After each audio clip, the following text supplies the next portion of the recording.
high school, I had a counselor tell me that, oh, you can't be an architect because you don't have really great math scores. And that was all I needed to be an architect.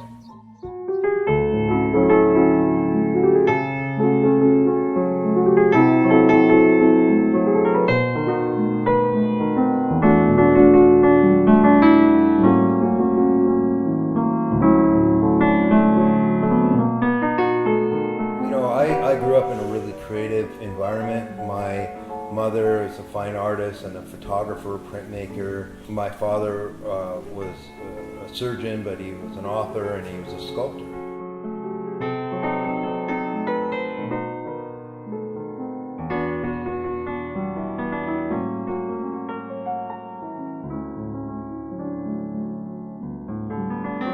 When I start designing, I try not to have any preconceived ideas about what the building's going to look like. I certainly don't start with any notion of style.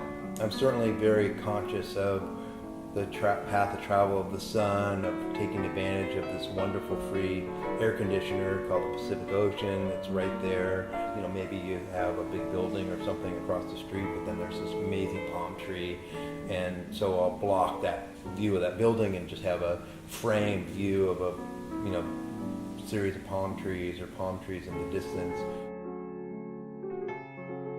Oftentimes I don't really look to architecture for inspiration. If anything, I would look more towards nature and kind of this whole concept of biomimicry, like how do we mimic nature? This amazing natural process is just infinite in terms of sources for inspiration.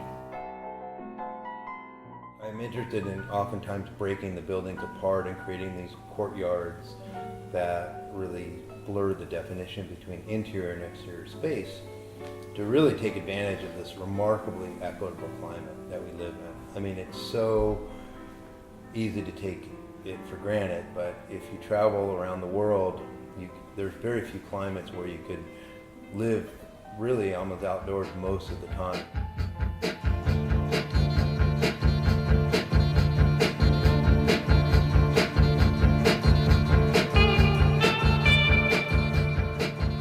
Venice is known as a maverick art and architecture community that's unparalleled, especially in residential architecture anywhere in the world. Venice is both the one-story little, bungalow as well as, a radical contemporary building.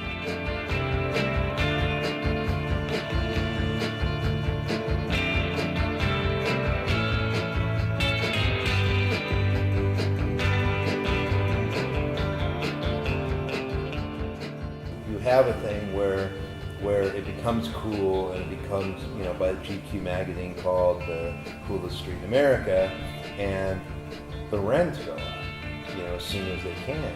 And then the only people that can afford the rents are these big chains. And then you kind of lose part of the creative local vibe that tends to die off in popularity, and then it spreads.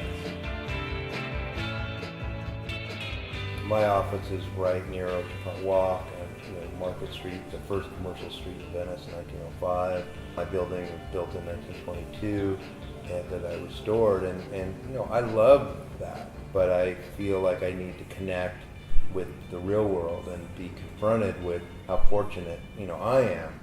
The issue of homelessness is appalling, and in our society with our amount of wealth and in our community, and the duality that exists between like major internet companies where a rounding error on their accounting books would solve the problem in their alley. So, there's a compassion through, the community, and every day I'm kind of confronted with that.